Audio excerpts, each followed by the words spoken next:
Hello, hello, hello. Welcome, everyone. Today we are doing a presentation with Gregory Coyes. And if you put command guest into the chat, um, it will tell you about him. And I also had one too. Oops, lost it. Never mind. But yeah, hold on. So Gregory Coyes is a filmmaker, Métis and Cree European descent, has created programming and major broadcasters, including Stories from the Seventh Fire, animation inspired by Indigenous legends, and Live from the Hundred Years Cafe, a series hosted by Coyes himself. You can follow Gregory Coyes on Instagram at Good Medicine Media. They are also on Facebook as well. So if you want to follow them, just look up that, which is his media company. So we'll be doing two presentations. One will be on slow media, and the other one will be on the filmmaking program at Capilano University in Vancouver. And again, if you would like to know more information about links to those, you can do command slow media and then command cap u. Those are the links. So if you would like to check them out, you're more than welcome to. And yeah, but let's get into it because there's a lot of information we're going to go through. And if at any time you want to ask questions, you can post them in the chat. I will be moderating the chat, so I will be seeing all your questions and I can ask them on your behalf. And yeah, and we'll start a presentation. Let me first introduce Gregory Coyes. Welcome. Hey, welcome. Yeah, well, it's good to be here. Good to be here. Well, thank you for being here. And I know, I think we actually tried to ask you to come last year and try to kind of coordinate you coming to Dream Speakers and doing a presentation in person. But I don't think Hmm. we got around to getting it kind of coordinated. And then this year, there were so many things that happened that we're like, you know what, we're going to do all the panels online. So, Yeah, yeah. And it was a great festival. It was such a pleasure to be there this year. oh, thank you, thank you. Yeah, and you came there as well, and you brought your film as well with you. Do you want to tell us about your film? Sure, quickly, it's a 60-minute doc. It's entitled Lemachif Nianan, We Are Métis. And it's a love letter to our Métis community and for our Métis community, and in some ways calls out the Canadian state and Canada and says, we've actually been here longer than you, so it's time to wake up to who we are as Métis people. Lots of great voices, lots of great artists in that, Mm-hmm. yeah, that film. It was great to see it on the big screen. I really felt that it quite sparkled on that big screen at the Garneau Theater, so I was very pleased. Mm-hmm. Well, you had a history with the Garneau Theater as well, too, right? You were saying. I think I saw my first feature there when I was like 8, and that's in 1963. Wow. What was the movie again? I can't remember. I think it was Jason and the Argonauts. Oh yeah, It's an that's right. Yeah, yeah, yeah. Early, like kind of visual effects with skeletons popping out of the ground with swords that Jason had to go to Mm-hmm. war with. It was quite amazing. For sure. Big imprint on, yeah, Yeah, 8-year-old. yeah. For sure. Well, and they still do a lot of like retro films as well too, and they even have a I was saying I was telling someone who lived nearby. I was like, yeah, they even have this thing where they do cartoons or like children's like TV shows or movies Saturday, Sunday mornings, and they have a cereal bar there, so you can have cereal and watch cartoons. I love it. That's so cool. Yeah. So I mean, I'm like, if anyone ever is near Metro Cinema at the Garneau Theater, like just going down there and doing those things, and they also have a program as well that if you want to program a day and you're like, hey, I want to show these films, you can be a guest programmer as well, and you can help program a day of films and stuff. So Yeah, and yeah, good popcorn. and Good good popcorn. popcorn. Yes, I think they were rated Canada's Edmonton's best popcorn in town. Wow. I don't Right know if on. it's true, but someone told me, so it must be true. Yeah. Um, For sure. All right, well, let's get started. I'm gonna hide my camera. I'm gonna be watching the chat, and then you can tell us more about slow media. Okay, we'll get started. And Aretha, I don't see, well, I guess yeah, I'm Mm-hmm. just going to jump here. And you're going to monitor the chat. Mm-hmm. So going to go here and share my screen and go to slideshow. And here we go, play from the start. Okay, so I'm going to introduce slow media community. And this was a concept that emerged through the work on my master's thesis at the University of British Columbia.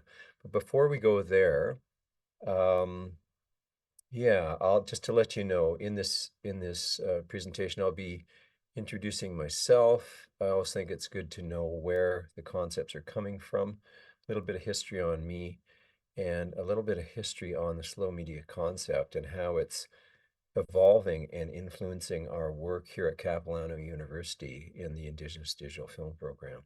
It began as a really simple concept um, that we would present media simply composed and presented in real time.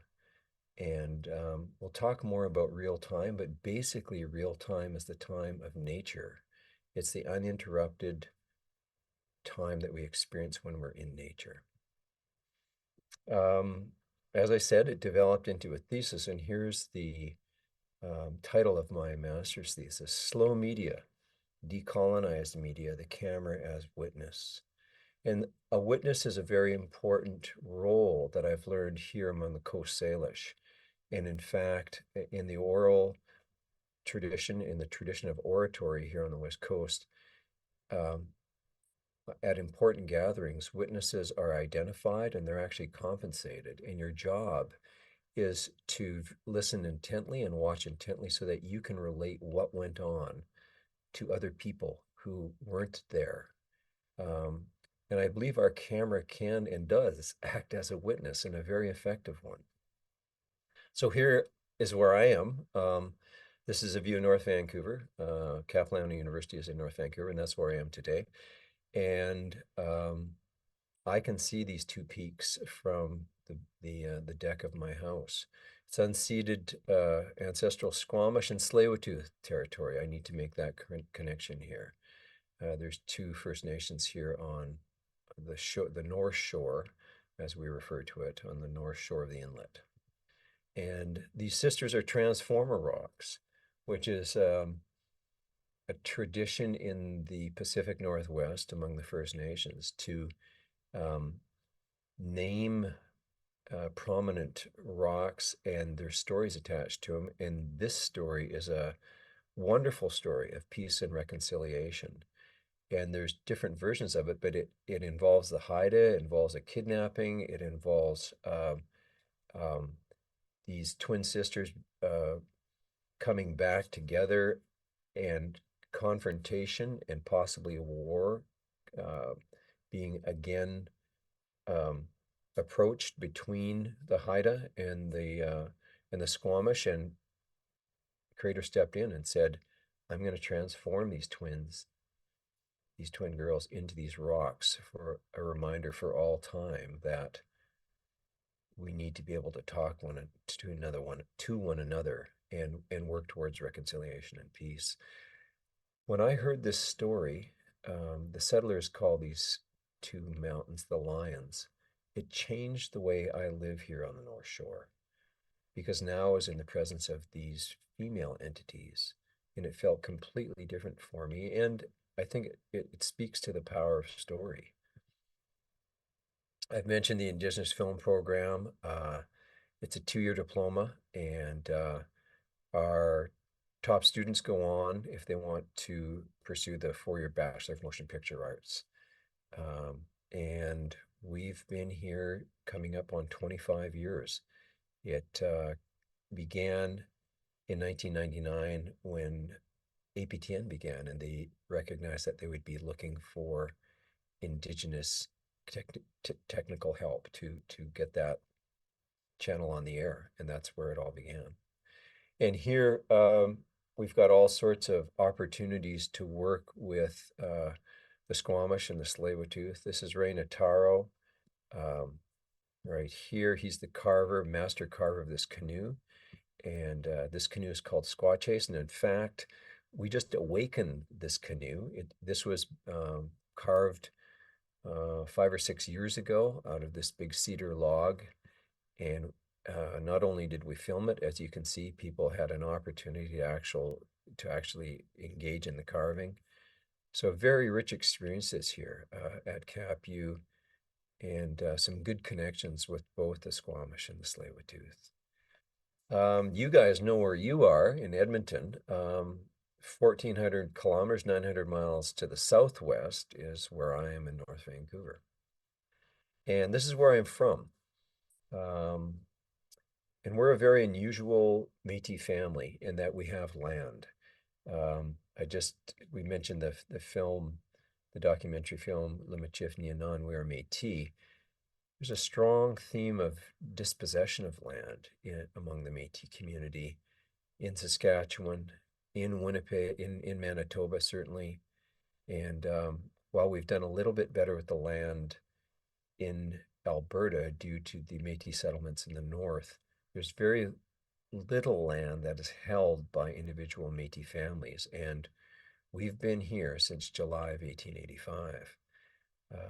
This is my deceased mom, Lillian Larondel, and my dad blowing snow there west of St. Albert. And this is my territory, my homeland. And um, it it changed who we are because, for instance, we didn't go to residential school. We went to day schools, we went to industrial schools, but we didn't go to residential schools. And I think it changed our relationship with education.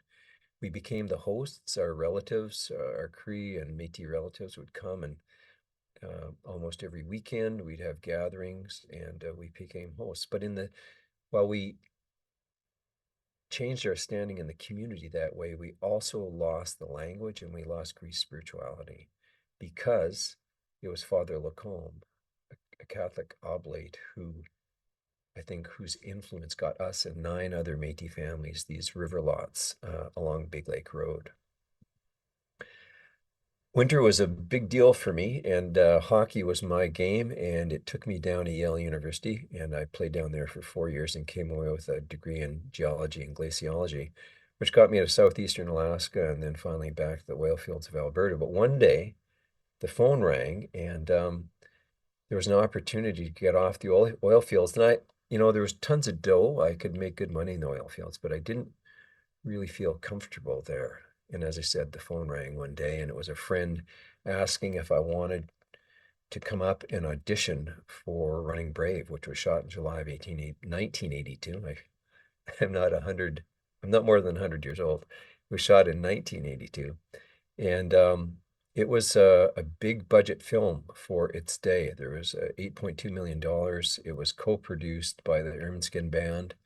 And it was a story of Billy Mills, a Lakota Sioux who won a gold medal in Tokyo for the US in 1964.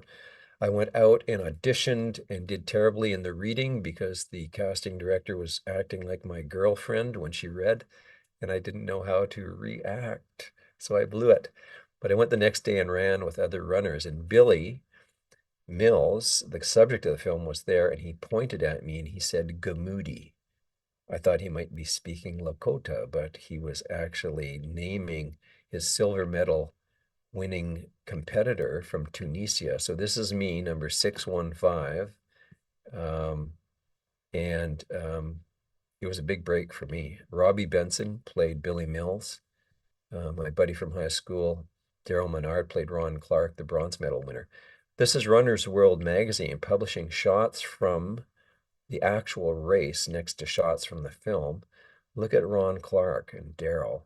Look at Billy Mills and Robbie Benson, and you can barely see me, but when I ran by, Billy Mills saw his competitor, and that was the biggest break of my life because it got me into film. And FAVA, the Film and Video Arts Alliance, was in the same building as the NFB, and I just hung out there and didn't go away until they began to hire me as a gopher and a PA, and eventually I got a chance to begin to direct some stuff. The first major project was No Turning Back, which was a story of the Royal Commission on Aboriginal Peoples in '96. And then did How the Fiddle Flows, which is a story of Métis music coming up the rivers in 2002. And those are both available on nfb.ca. I went on to um, do some television series work for APTN. My cousin Cheryl Larondel and I came up with a concept called The Mix, and that resulted in 52 half hours, 4 years of work. It was an incredible project because it took us from literally coast to coast to coast, asking two questions. And it's the same as podcasts today. Television series work is based on letting your audience come to a place where they know the kinds of subjects and the way those subjects are going to be treated. We asked every one of these artists, and we had over 150 of them in 52 half hours, who are your relations? Which is that classic native question we ask one another.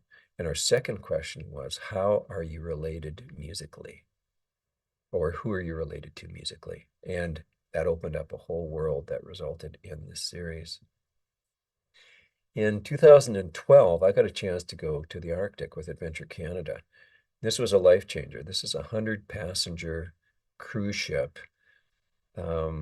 Canadian company run out of Toronto. They're really great people. They've been working with the Inuit in their homeland in the Arctic for the last 40 years. And I got a chance to work as a videographer on this ship. And it was incredible. I got to meet Ayu Peter, who's the subject of a couple of films, Angry Inuk and Colonized Twice, I think is her most recent film that she's a subject in. And it's a culture of survival up there. So like they still rely on the animals. They still rely on one another. You cannot survive in the Arctic without community, without the animals. So it was a real eye opener for me up there. And I recognized, yeah, this is a very special place. It's also a deep freeze in the Arctic. The precursors to the Inuit were the Thule people. So our job was to get off the ship, get 10 zodiacs with 10 or 12 people in those zodiacs from the ship to the shore, give them an experience on the shore, make sure they didn't get eaten by a polar bear, get them back in their zodiac, take them back to the ship. That was a great day. Here we are visiting this site, 1,500 years old. These are bowhead whale ribs, which would have acted as the superstructure to their lodges, which were then covered in hides and turf sod. Those are their summer lodges, and the winter lodges were igloos. Every one of these had the skull of the bowhead whale at the entrance. Here's the crawl space going up to the lodge, and they would pull the rocks into a circle to begin the superstructure of their lodge. This was astounding to me. Here are people 1,500 years ago in skin boats with stone tools, harvesting a 50-foot bowhead whale. I asked Ayu, how did they do this? She said, we didn't have a choice. There's no trees. The only way you can stay warm is by rendering blubber and burning that in your little lamps in the igloos and lodges. So these people were incredibly clever and adapted into this incredible environment. And here's Lamike Kadlu dancing and singing drum songs for us on the bones of his ancestors. It was an extraordinary experience and an introduction to this culture, which I learned a lot from. A few years later, I got to go to Igloolik, which is 2 hours northwest of Iqaluit, and it's the home of Zach Kunuk, who we know from Atanarjuit, the Fast Runner. And here they are shooting Atanarjuit with a very small crew on the first high-definition cameras. It was wonderful to get to know Zach. Here we are on the beach. He's got a summer cabin here. Here's Zach still carving. Look at these incredible carvings he's done.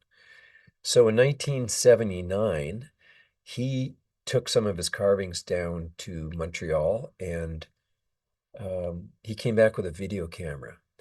But this was the same community that had rejected television twice. Get this, Igloolik, the elders there looked at what was happening in other places, adjacent communities in the Arctic, Inuit communities, when the Americans started to bounce satellite signals in there in the late 70s, early 80s, and they recognized if you have that glowing box in your home, nobody's visiting the elders. You're not talking your language. So they said no. But Zach came back into that community with a video camera. They said, "What are you going to do?" And he said, "Well, I want to talk to my elders." So he started shooting with his elders, documenting their stories, the language, their teachings. And when one of those first early elders died that he worked with, the light went on for everybody. This is an incredible tool. And they started trading that material with other communities, which was the beginning of the Inuit Broadcasting Corporation. And they did it in an Inuit sense of, with an Inuit sense of media. There were no commercials because they'd rejected television, so it gave them a different sense of time. Here's Zach's poster from that incredible film, which was voted the best Canadian feature of all time by the Toronto International Film Festival in 2015. He used digital camera, first digital camera, and prior to that, we were at 480 lines with standard definition. We jumped almost 3 times to 1080 lines, and now we're at 4K.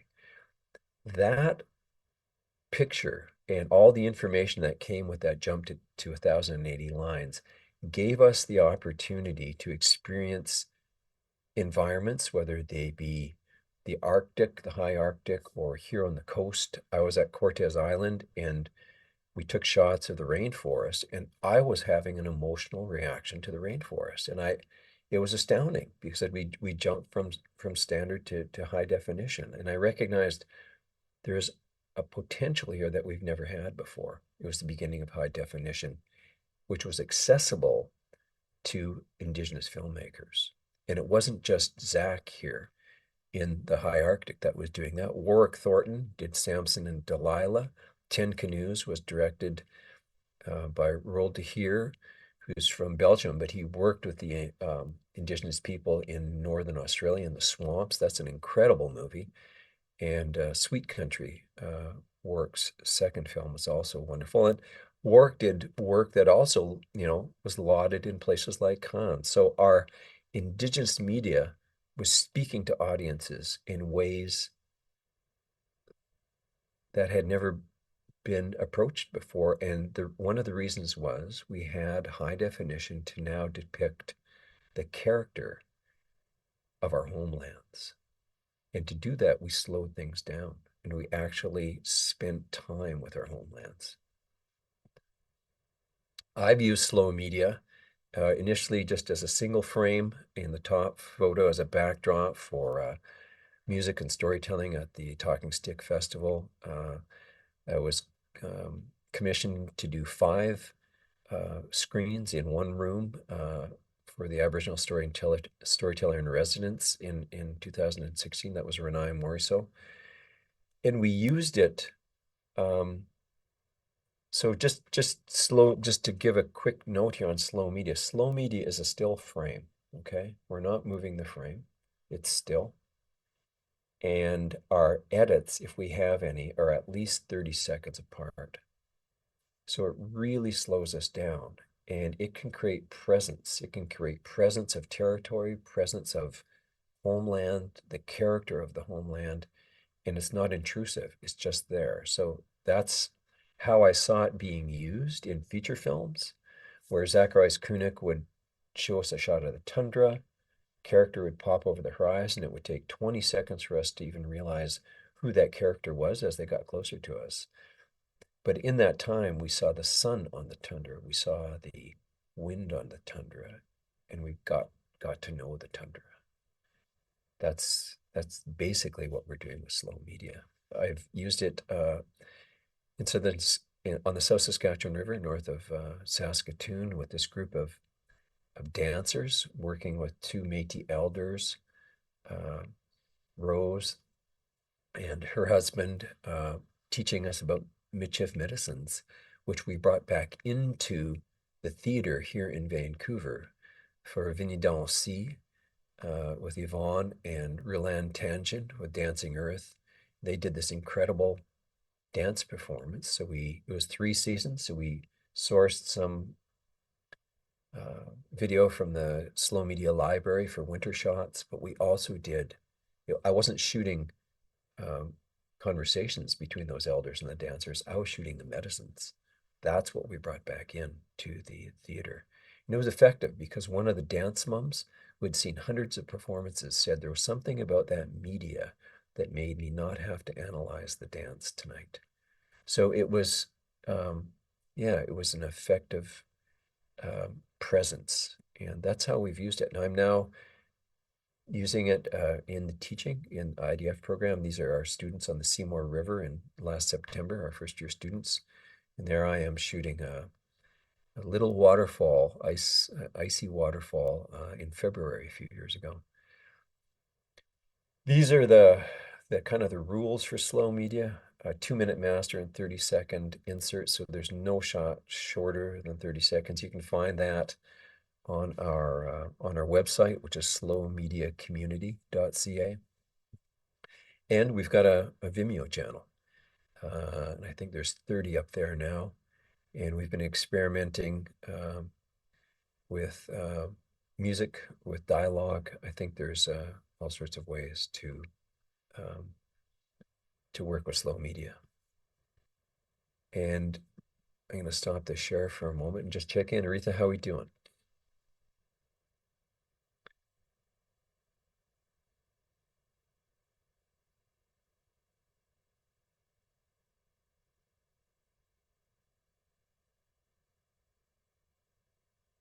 Did myself twice.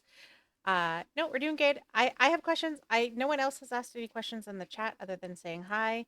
Um, Again, anyone in chat, if you have any questions, please feel free to put them in chat and I will ask. Uh, yeah. I think we had talked about slow media before, Mm-hmm.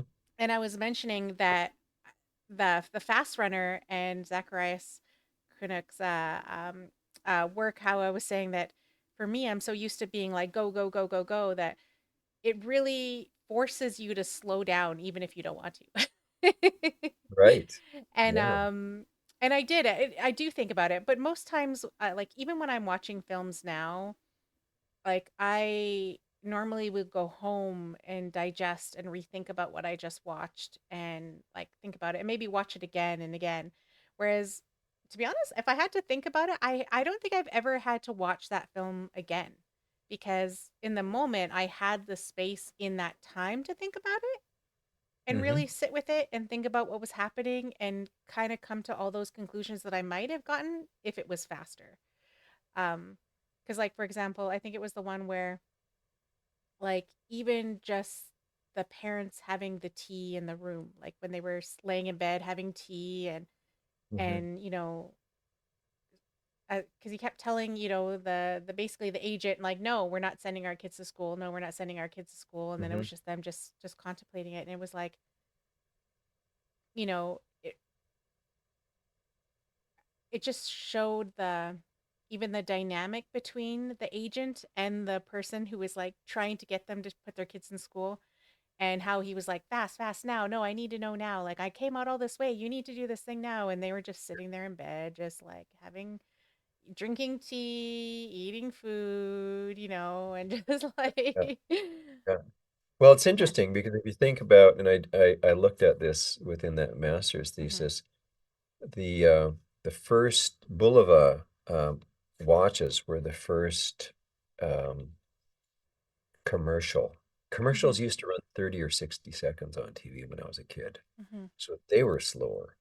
But you know, this acceleration of our media and the pace of it, now we've got what, 5-second commercials, right? I mean, Mhm. it's that's all driven by that capitalist bottom line, which is a colonizer's approach. Mhm. So why not take this media back? Like, why not take this medium back from the corporations and use it in our ways? I think as I said, that's my sense, and I've talked to Zach Kunuk about this. Zach, Mhm. he works deeply from within the community, and that Inuit aesthetic of cinema was not one that was driven by this. So they took a deep breath and they presented in our pace. And that's not to say that we can't be up tempo. I Mhm. mean, yeah, we can do that as well, right? But I think there's an opportunity here to decolonize our practice, and I'll talk more about that. But for me, Mhm. it was just initially 30 years of sitting beside editors working in film because we didn't used to edit our own stuff. There were directors and writers and editors and camera people, and we used to all stay in our own lanes. But Mhm. in working with media over 30 years, yeah, I began to make some realizations in terms of pace. And to tell you the truth, one of my favorite filmmakers is Terrence Malick, an American. Mhm. um, Tree of Life with Brad Pitt, Thin Red Line. I mean, his media, his feature films are really broad. So you have these beautiful narratives that are woven Mhm. with these visuals, and to me, yeah, it's not Marvel. It's a different way of approaching media. Mhm. Yeah, Yes, and that's 'cause it go well, ahead, go ahead. and so I was saying, so as a program director for a film festival, made me actually think of like when you're submitting these into a film festival, have you seen any festivals kind of even have this category for slow media?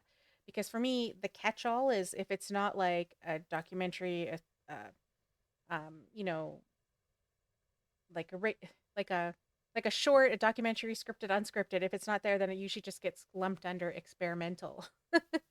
Yeah, well, that's true. That's Hmm. true. And you know, when I look at Malik's work or yeah, I think I'm really interested to get deep into some environments because when I see water is incredibly vibrant and has a lot of potential as slow media when it's moving, but water also has the ability to reflect the sky and to reflect whatever's in that environment. And to me, some of these places that we can get to, and I'm kind of blessed because I live here on the North Shore and there's Hmm. incredible streams and lakes and forests and so on right here.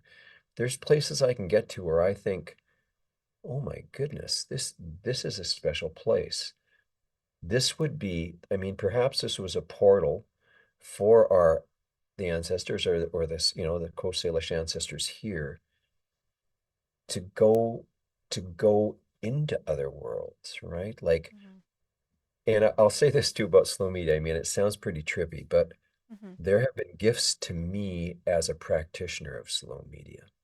Okay. And those gifts have been things like shooting that frozen little waterfall. I spent 4 hours there in my gumboots and my warm wear. The next time I rode my bike across that creek, I stopped because I recognized I had learned the language of that creek. I had spent Hmm. 4 hours. I knew the sound of that creek and it was speaking to me. And that changes every day depending on what's going on up the Yes. mountain. But if we really slow down, I think there's gifts that we can realize as practitioners of slow media. And then what do we do with our product? Can we gift it to our community? And Hmm. we're working with those ideas because does it have applications in elders lodges? Hmm. Does it have applications in healthcare facilities? Does it have applications in schools? Like where can we use this? And I'm not I'm not reinventing the wheel here. There's all sorts of apps that'll slow you down that use different aspects of slow media. To answer your question, we have about 11 people watching. And we do have a question. 77LS asked, could any subject become slow media? And is it always in real time? Yeah, I think, I mean, it's interesting, right? When you're the first kid out on the street with your hockey stick, Hmm. you make up the rules. So 2-minute masters, 30 seconds is the shortest. And yes, I'm gonna go back Hmm. for a minute to the shared screen Okay. and point out this shot here, Hmm. which is it was part of what we did for the library. There's a stream of movement here. And once I was there, get this, because the sun was going down, the cars are going in two directions, and so I'm taking this master shot. Hmm. It wasn't until I was there for a while that I realized, oh my goodness, where's my cursor? There's shadows on this wall, and the sun's getting lower, and it's actually the shadows are going in both directions because the cars are going both Hmm. directions. And I wouldn't have noticed that until I was there for 10 minutes. And the way I wouldn't have noticed this frame in the icy creek, or like it takes time for us to slow down. Here's a shot from the icy creek too, Hmm. which is the interface between ice and water. Sometimes I'll just find a frame like this one, which is kale blossoms in my backyard, Hmm. nice dark backdrop. I set the camera up and the flowers are going like this, and it's all cool, and it slows down and then it starts again. So that's its own one shot. Like here's one shot outside my front door, vaporization in May. Like actually this was April, and this steam rising off the roof. So it's made me aware of these little details of nature. And sorry, what was the question again? Could any subject become slow media, and is it always shot in real time? It is shot in real time. Yes. And I would say this, get this, when I started slow media, there were 12-minute masters Oh. and a minute and 20-second inserts because 12 minutes was as much as I could get out of an SD card before my camera shut off. Hmm. But I got chased up a beach on this shoot right here, the Hollyhock tidal stream, by the tide one day, and I couldn't get even a 5-minute master, so it turned it into a 2-minute master. And then I realized, you know what? If we hold a frame Hmm. for 30 seconds, we're actually in the frame and we're not anticipating the next cut. So it's about settling into the frame because we're not doing this and wondering what's on the edge of frame, right? Yeah. We're not anticipating that. And we're not doing this Hmm. and then anticipating that same cadence, right? Hmm. Because it's 30 seconds is long enough to be with the scene. Hmm. And you know what? We are starved for real time in our media lives. We don't, Hmm. we just don't see it. Some people respond to it really well. And yeah, so we're working with that, looking at that. And I know you talked about ads, and I always I remember, I think it was last year, or the year before, I think I saw a presentation um in Banff talking about fast media, and basically it's free ad supported television, which is commercials, right? And so I knew then, because we were there with all these broadcasters, that we're talking about bringing back the idea of ad supported streaming. So basically, they wanted to put in commercials into streaming. And even on Twitch, like I can do my best to remove ads, um, but Twitch will still play a certain amount of ads per month. So I mean per hour, and I cannot turn them off. Like they don't even give me the option. I can lower how much it goes to. And I think the lowest I can go to is like 30 seconds per hour. Hmm. Um but it's always going to run an ad at least once an hour. And um and I know like the younger generation that didn't grow up with ads on TV, and I'm older, and so I remember TV shows where you tried to record your favorite TV show on your VCR, and even then, if you didn't have that, and you wanted to go get like some snacks or even just go to the bathroom, you had 5 minutes. You had roughly 5 minutes to run and go do those things and be Yeah, yeah, back. yeah. Yeah. And so that those were your breaks. It was like, okay, okay, I really need to go to the bathroom. Kate, breaks in. Kate, go. And you just run and you would go and you try to be back in time. So for me, like the ad supported, like the free media for ad supported to help like with the cost of that, I was used to that. So even now, like I think Netflix and like all the other places, like you can get the cheaper version, but it's ad supported. And Exactly. so we're kind of going back to commercials, which is kind of the opposite of why people love streaming services so much, because you could just watch it without having to go Right. through that commercials, or you could just fast forward through them. And now you can't fast through it forward through a lot of them. And It's the even reality, yeah, yeah, right? It's the reality of media mm-hmm, uh, in this age. And part of the challenge of slow media is if it's not a capitalist exchange, then what is the model for us, not just as media creators, mm-hmm, but what is the model for exchange? I mean, yeah, if we get a lot of berries or a lot of fish or a lot of moose meat, I mean, you give it to the community, knowing the community is going to support you. mm-hmm, Okay, so what's the model? What's the decolonized model of slow media? I think it could be working with our Indigenous healthcare providers or Indigenous school boards, or like I think it needs to mm-hmm, be, somebody um, that reaches these organizations that reach a lot of people. mm-hmm, But still, I mean, as a practitioner, and I would say this, slow media is a practice, not a technique. There's not a lot of IP here. I mean, it, it's like it's been described as yoga for filmmakers because it slows you down, and it's the mm-hmm, camera that's slowing us down. We're using the camera to slow us down, and it doesn't look like much from the outside, like yoga, but you get into it, mm-hmm. it can get pretty deep and pretty trippy. Yeah. We have another question from El Okay. Coyes. What is your vision for slow media in the future? Um, that must be Lily. Hi, Lily. So yeah, as I said, I'm looking for partners. We're looking for partners to work with us on the slow media concept. Uh, and what is the model for exchange? If it's not uh, a commercial, if it's not driven by commercials, then what is the model? That broadcast model right now is driven by advertising, which you've just referred to, Mm-hmm. Ruth. So are there other models out there that we can develop that are outside of that commercial model? What is the exchange? Because it does take time, it does take energy, it takes a practice, some dedication, you know. And I'm playing with media in drama or slow media in Mm-hmm. dramas, and I'm playing with slow media in music. Like it's just beginning, and I'm really looking for practitioners, and we're developing some here at in the IDF program in terms of where can we take this? And maybe that's a segue to get into the next the next, the next, the next information. Yeah, because yeah.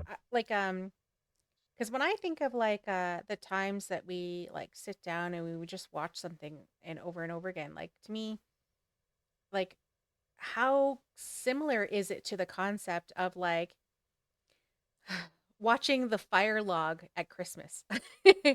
Or That's slow media. The fire and log is slow media, yeah, right? It's in real time and it doesn't move. yeah, it doesn't move. I mean the flames move and like you'll get like sounds, but after a while it just feels like it, yeah, it's like a language. It's like just continuously doing the same thing, but it's real, right? And then the other one is uh there's live feeds of things. So for example, even in reality TV shows, sometimes they'll do like live feeds, and they'll have like live feeds in like Big Brother house, and it's just like them just walking around doing anything. You don't even get to see anything. They kind of move around. Or even live updates of like of traffic. The news channel. You can go there usually. There's usually like live feeds of like just cars driving, and sometimes you'd be like, "Oh, I think I know that car." Surveillance is slow media. Hmm. Surveillance media is slow media for sure. And it's different when you're shooting a bridge and they're long enough to recognize, oh my God, shadows are going in two directions. I can get that in a frame, and that's a fascinating frame. I mean, Mm-hmm. it's a different approach, but surveillance, yes, absolutely. Wildlife surveillance is slow media. Mm-hmm. And actually, I use some of those techniques where if I see a beaver on a lake, I'll set up my frame and see if the beaver will come through the frame. I'm not following the Mm-hmm. beaver. It's a different approach, right? Mm-hmm. It's a different approach, yeah.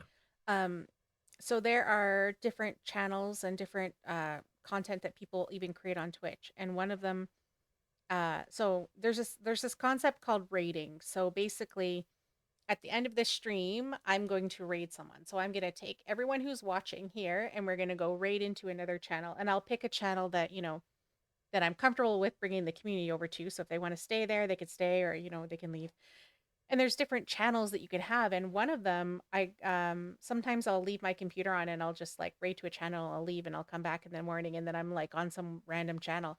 And I remember one time I came back and I was on this channel called Dash Ducks, and it's set up real live camera of a duck pond, and it's basically um a duck conservatory kind of place, and it's just Yep. ducks in a pond, and there's three cameras. And yeah, and it's classified, we have it classified under ASMR, which is just like just watching and just listening to the sounds of the ducks and stuff.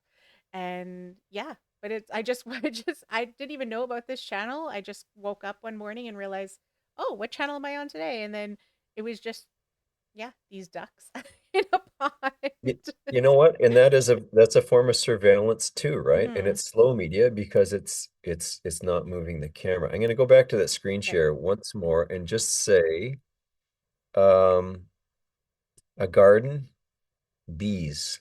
This was Bee World. Hmm. Water is really good. This is up in Iqaluit, a river.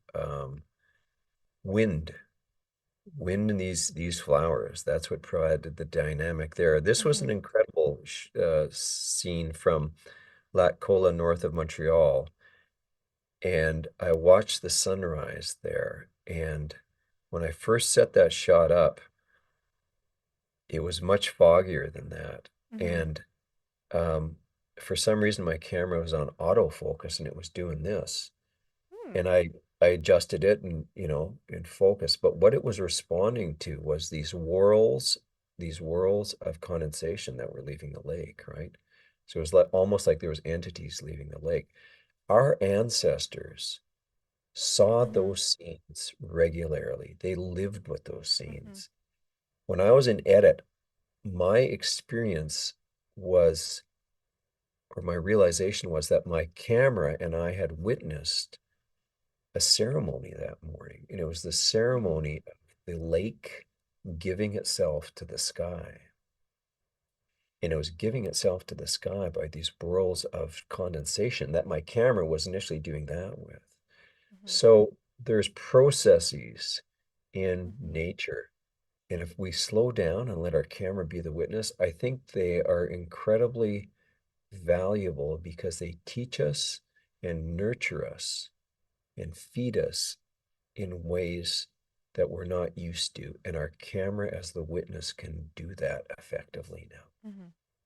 Yeah, Wow. yeah. Yeah. So that's the essence of the, the indigenous approach in slow media. Hmm. Yeah, yeah. Oh, And I mean, we should probably have some up here, but it's it's easier to navigate all of this just with these stills right now. But I invite everybody to go to the Vimeo channel and have a look. And yeah, yeah, if you do command slow media, it will bring you to the website that has the Vimeo links, and go check out some of the videos. should we Yeah. jump into the IDF program? Yeah. Yeah. Okay, okay. I'm gonna do that now. Let's see here. I'll just make some changes and bring up the other. Now, this has been a really interesting, let's see. Yep, it's this one. This has been a really interesting evolution for me because I've been teaching here 5 years Mm-hmm. at University, and I started the same year I finished my master's, so I was beginning to introduce the idea of slow media. And since then, it's moved substantially. Here we go. This is the one. Since then, it's moved substantially. So here we are. Mm-hmm. This was almost 5 years ago. We're coming up to our 25th anniversary, as I referred to earlier, Mm-hmm. 1990. And here's our building on the left. This is the Bosa Center for Film and Animation. Mm-hmm. It's directed by Doreen Manuel, who's Schwepmick, who formerly ran the IDF program. She's an incredible leader, and she's been a really strong mentor for me. Oh, I'm on a timeline here. I didn't want to do that. Let's see if I can do this manually. Anyway, here's the back lot. This is the back of the building, which allows us to shoot these period backdrops. Oh That's the wow. back of this building. Yeah. So it's pretty cool. And we have major studios. We've got 8,000 square feet of studio space. Each of these walls is a wall to a single studio. And so this is a state-of-the-art facility, and it's in one of the most beautiful places in North Vancouver among some big trees that we can also shoot in, which I'll be showing to you. IDF faculty in the first year is 90% Indigenous. David Geary's Maori, Harvey LaRock Métis, Renee Morisseau Soto from Manitoba, and myself. And here we are at work in the studios. And you can see that, you can see that, yeah, there's some really beautiful spaces to work in. This was during COVID. And we've utilized this backdrop as obviously a church. We've used it as a medieval tavern, as a old apartment block in all sorts of ways. Here we are in the trees, and I'm on a timer here, so we'll just go with that. Here we are in the trees, and there's incredible forests right around us here. You can see some pretty innovative. I'm going to go back. You can see some pretty innovative costuming here. Um, we do a documentary in the first semester of the fall semester, and those are small crews of 3 and 4. Students go out and shoot a doc, and then they write their first short drama. And in the spring term of the first year, we actually go out and shoot those dramas. And they're shot right around the campus here. We don't go off campus in that first year. Here we are back in studio. You can see we've got a big green screen, so we can composite stuff in. That's in Studio A. Mm-hmm. Here we are in the Studio C, which is the apartment, and it offers all sorts of opportunities. This has been shot as a trailer, as an apartment, and it's actually evolved.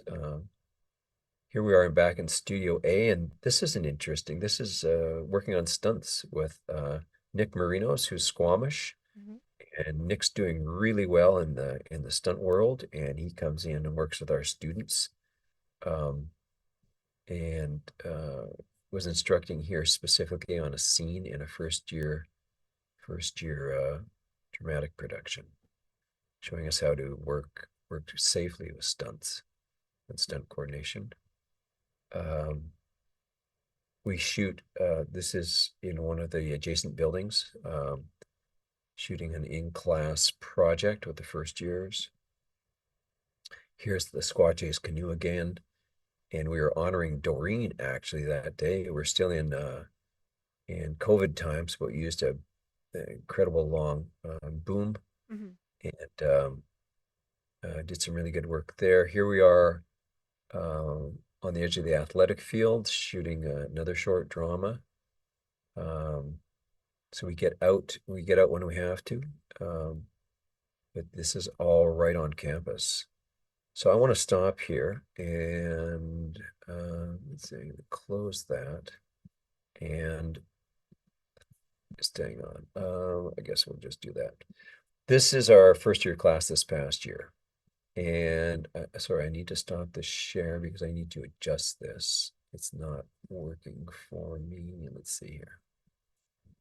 Um, Yeah, because I think I had asked you about um like how do people apply? How do people go there? Like, and you mhm, said that they come from all over.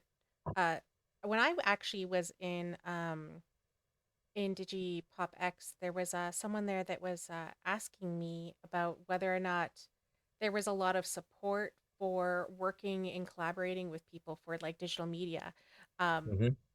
uh, from the South, and specifically they were saying like not only just from the States but from like South America. Like like do you have like international students that come up and apply or work with or You kind know, of it's support any interesting. projects? We've had applicants from just about all over Canada. We haven't had an Inuit applicant yet, but we've had applicants as far east as Quebec, Montreal, Mohawk, Mm-hmm. um, and from the Western Arctic for sure, from all the provinces west of Quebec. Mm-hmm. Uh, we had an applicant, a Sami applicant, but COVID jumped up and she wasn't able to come. Mm-hmm. And we have not welcomed an applicant or a student yet. We have had applicants that one applicant last year that didn't decide to come from the American side across the medicine line. And Mm-hmm. really interesting note there, um, those students that come from America because of the Jay Treaty, which I believe was signed in 1793, which Mm-hmm. gives Indigenous people the opportunity to work and trade on both sides of the border. We offer domestic tuition rates to Native American students. Uh, so I know from the Jay Treaty, if I was gonna go and live and work in the United States, like that, there's a whole process. Like I can just be like, "Oh, I'm Native," and they just believe me. I have to have my status card. I have to have a blood quantum letter, and I had to do a whole process. Do you Yeah. on this side? Do you have that process as well too? Like, do they have to be registered with a federally recognized, or they have federally recognized and they have state recognized, and they have people who aren't recognized at all? So, Yeah, yeah. um, Oh, excellent question. yeah. Excellent question. And with the IDF program, um, if you have a status or Métis card or an Inuit Mm-hmm. card, then that's clear. But there are a number of applicants that we've had over the years that don't have that Mm-hmm. kind of government ID. And in that case, we would ask them, okay, well, who is your community and who is your family and what's your family's relationship to your Indigenous community? Mm-hmm. And if they can write to us and tell us about that, and then we do an interview, and we're confident that they are, that they have Indigenous roots and have a desire to learn more, Mm-hmm. because that's often the case, and our students learn a lot from one another, Mm-hmm. actually, in regard to their Indigenous ways of knowing and being. Yeah, it's not just the instructors. Yeah, for sure. And so like for the J treaty, is that still the same? Like would you still use that process for down south or would they have to be a registered member of their tribal affiliation? It would be the same process. Yeah. Yeah, it would be the same process. And I think there's a lot to be said for knowing your own story, right? And Mhm. that's what we're encouraging. That's what we're nurturing here. Know your story. Talk to your relatives. Know who Mhm. you are. Yeah, yeah. Yeah, because I always tell people like I know there's a whole discourse around, the Britannian thing, but there's a lot of people that are reconnecting and I always tell people that are reconnecting, just speak from your experience. Don't oversell your experience. You know, I'm I have lived on a reserve, but it was like very short period of time when I was a child. So that is not in my experience. I am an urban indigenous person, so I could tell you from that experience what that's like. I also was raised not on my territory. My territory is in Northern Ontario, which I visit often as a child, like usually in the summer times. But, Hmm. majority of my upbringing has been in Treaty 6 territory and I'm Treaty 9. So I always speak from my experience and I always tell people that's the most honest thing you can do is just speak from your experience. Exactly, exactly. And I'm gonna go Mhm. back, see if I can make this work for us here. This is the first year. Sorry about that. Okay, that's good. This is the first year class, and as I said, I introduced them to slow media in the fall. Mhm. Um, we they're in an exceptional class. I'm sorry, I don't know why it's doing that. Somebody might be able to help me somewhere with that, but I'm just going to keep going back. They yeah, they're an exceptional class. They obviously love one another. They bonded really early. I walked into the classroom early in September. They'd already had a meal together at somebody's house, and one of the moms had provided some salmon and so on. And I realized I was on the outside looking in. They already had all fallen in love with one another. Mhm. So how am I going to get in on this? They were a wonderful class to teach because they're so supportive of one another. And it was interesting because when we started the spring semester, they said to me, okay, slow media is decolonized media. That's cool. But how are we going to decolonize our production process? Like if we're taking that approach with the camera, Mhm. practicing that way with our some of our shooting in terms of specifically slow media, can we decolonize our production process? Because isn't it a colonizer's approach to work 12 or 14 or 15 hours a day and burn your crew out? Mhm. Because we had more students this year than we've had for a number of years. We had 11 first years and 6 second years, which is still small classes, right? But that meant we were shooting as many as 17 films this spring term because we try and give everybody an opportunity to shoot a short drama. That's a ton of production. And we pushed hard. And our program, as it grows, is now beginning to consider what is a decolonized approach to production. Is it about working smarter rather than harder? Is it about working more contemplatively rather than just pushing? And that's an interesting, question because you want to be able to give yourself enough coverage on your story so you have good choices to make. You have enough material to make good creative choices in your edit. Okay, does that mean a half hour lunch or an hour lunch? Do you take how many breaks do you take? It's about balancing all of that. I'm kind of old school, but I'm being pushed.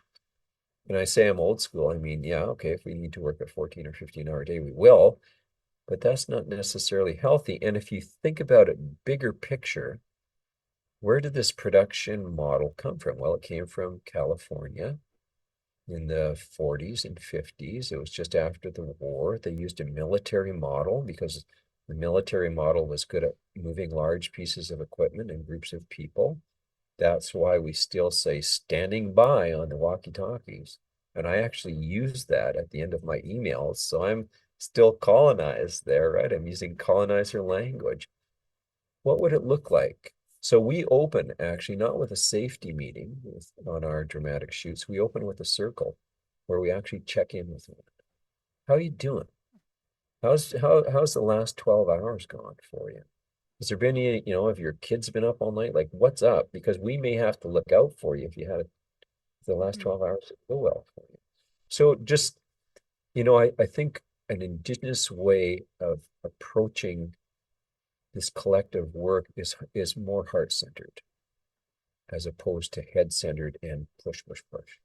So maybe that's part of it. But I'm so pleased that this class is motivating us to think about it. Now, these are going to be our second year, so they mentored the first year class. Mhm. I want to show you the second year class, and they're also uh, exceptional people. And there's Harvey LaRock in his white shirt and bolo tie. Mhm. Harvey's Métis from Tofield, Alberta, and a wonderful instructor in cinematography. And here's some other shots from these are first year productions and just some really wonderful production experiences. Small films. This was a very small film. Two actors, one room. Um, and that's one of the keys to award-winning short films is one location, two actors. That's just Marius Fernandez, another first year, two actors, one room, keeping it small, really working at with the actors. This was a little bit more ambitious. This was a second year project. It was uh, part of our motivation to really question, I think, what we were doing. Two second years, Josh Setti and Liam McCallum, put their scripts together instead of a 2 day uh, second year shoot. It became a 4 day second year shoot. And we had to push pretty hard and we're shooting down in the forest, which isn't that far from the Bosa Center for Film and Animation, but it meant we were wrapping because they wanted to shoot at night. We were wrapping at midnight, 1 a.m. After a 12, 14-hour day, it was like making us think about our process. Yeah. So it's all very positive, I think. And this was a fantasy, as you can see. It was kind of medieval and it was pretty cool, called The Blackwoods. And they did a nice edit on it, and they're looking forward to getting that into some festivals. And here we are prepping some sets. Occasionally we do this where we build in those studios. So there's some aspect of production design in what we do as well. And um, here's Dustin McGladry doing some documentary work. As you can see, he's pretty innovative. Um, he's part of the canoe culture from the West Coast. And yeah, that's kind of, a little bit about where we're going as a program. And we're certainly still looking for applicants for this coming September. And I'm really excited about what we're doing here because, as I think everybody's aware, our cinema world is exploding right now. I think there's really quite unlimited opportunities for graduates. And I'm really pleased with how we're evolving and growing from the inside out here and some of the questions that are being asked of us by our students and how we're responding as faculty. Wonder if there's any questions out there from anybody. Nope, not any questions. If anyone has any questions, please feel free to ask them in there. I mean, I have a couple as well. So yesterday we did a panel and we talked to two Indigenous animators, and I was expressing how for the past couple of years, I've gotten the most questions I've gotten from people is, do you know an Indigenous animator? Mhm. And the reason being is because just like film or stories or anything that we tell, it's there's a foundation, especially when you have that cultural knowledge, that you don't have to, tell someone why you're doing something, because you're like, why are you doing that? Like no one really asks you, you know, why are you talking to your community and asking if you can tell that story? Like why are you doing that? You should just be able to tell it. It's like, no, like we have a responsibility to our communities and our stories, and we can't just, we don't own them. We can't just do that. So we were talking about how um, that there's not that many Indigenous animators out there, and the ones that we do know are busy because they're always working on projects, not only for other people, but they're also working on their own projects as well. So, what kind of programs are there out there or are being developed for schools like this that, maybe are creating space for that to create those Indigenous animators, and what programs are out there? Because I didn't know of any specific ones, Yeah, specifically yeah, Indigenous animation. yeah. I'm not aware of any Aretha either that are specifically Indigenous animation. But the Bosa Center here Hmm. has diploma programs in costuming, Hmm. for stage and screen, in animation, 2D animation, in 3D animation, and in visual effects as well as a documentary program that's 10 months long. Hmm. So um, if you if people are interested, I think there is potential. While we don't offer animation within the IDF program, there is potential to establish yourself in IDF and then move laterally Hmm. here in into into animation. I think there's good potential there. Yeah, and I'm not aware of specific um, Indigenous animation schools. Um, Hmm. And the animation world, that's a big business. Yeah. You know, I mean, here in Vancouver, it's a thriving industry, and graduates here get swallowed up into the animation industry. Hmm. Yeah, they're very, very quickly put to work. Well, and we were also talking about that bill or that change in that is that is it a bill that basically is trying to take away the tax credit if you aren't physically in Vancouver as well, in the animation as well? I've heard of that as well. I think we talked about Yeah, I'm sorry, I'm that. not familiar with that, but I know tax credits are provincially um, administrated. So Mm-hmm. if you're, yeah, if you're working in BC, then you can Mm-hmm. file for BC tax credits and so on with the rest of the provinces. Yeah. Yeah. So I mean, other than what? Oh, do you know? So all the information is from the Capilano U website, the link that we have in the chat. Is there any um? It's a 2-year program starts in September. Is there a deadline of when people would have to submit by to Um, apply? we try and get through our applications by May or mid-June for sure, Mm-hmm. and we do that because of the funding that Mm-hmm. the students have to secure through their bands or Mm-hmm. through their Métis provincial Métis nations. Yeah, so I think it's in everybody's best interest to try and have applications completed by June for sure. Mm-hmm. Yeah. Yeah, because I was just looking at the website. It said applications open October 3rd, and then September 3rd, 2024. Course registration waitlist starts July 2nd, Yeah. and then payment. We're we've accepted applications later in the summer, but Mm-hmm. everybody just has to be aware that the key is to have the funding. If you're going to make a late application, then make sure you have your funding Mm-hmm. secured and you're talking to the right people with your First Nation or with your band. Mm-hmm. Yeah, that's a key. And yes, we have accepted some later applications at times. Yeah. Well, thank you. I don't think we have any other questions unless anyone in the chat has any other questions. Um, I'm pretty sure they can. You can go to the website. There's information there if you want to contact the program. If you have any other questions as well after, if you think about anything afterwards as well.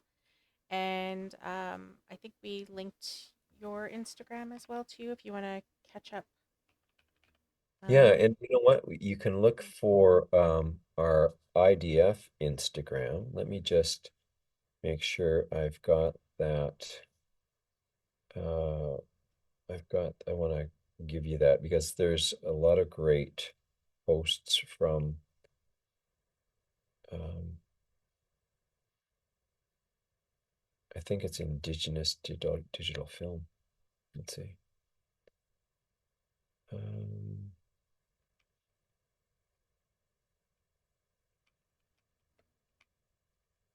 if I could spell, it would work. There it is. Indigenous Indigenous. digital filmmaking. Yeah. That's going to give you a feed to our current Instagram. And yeah, there's lots of great stuff there. There, I posted the link. I found it. I posted the link in the chat. So if anyone Thank you. wants to follow that Instagram account as well, too, you can see all the projects they're working on and just keep up to date with the program. Yeah, And and yeah. if you have questions, don't hesitate to reach out to me. You can do that through CapU or you can do that through my Instagram or Facebook handles. I'm happy Mhm. to talk to people on all those channels. Okay. Yeah. Well, thank you for being here. Thank you for presenting on Slow Media and telling us about the program. And of course, um, again, just presenting a new way of presenting art, which I think is like anytime we're doing something different and just, yeah, just kind of reminding people to slow down, I guess. Well, and decolonize, right? I Hmm. mean, what does it mean to, that's what we're exploring here. What does it mean to decolonize media and to decolonize our processes in Hmm. making media? That's fascinating stuff. We're just beginning that. Awesome. All right. Yeah, so I guess we're done. If anyone has any other questions, again, thank you for being here. I'm just gonna find someone to raid and yeah, thank you so much. Get you Okay. miigwech and Okay. see you later. Okay, Aretha. All the best. Okay, I just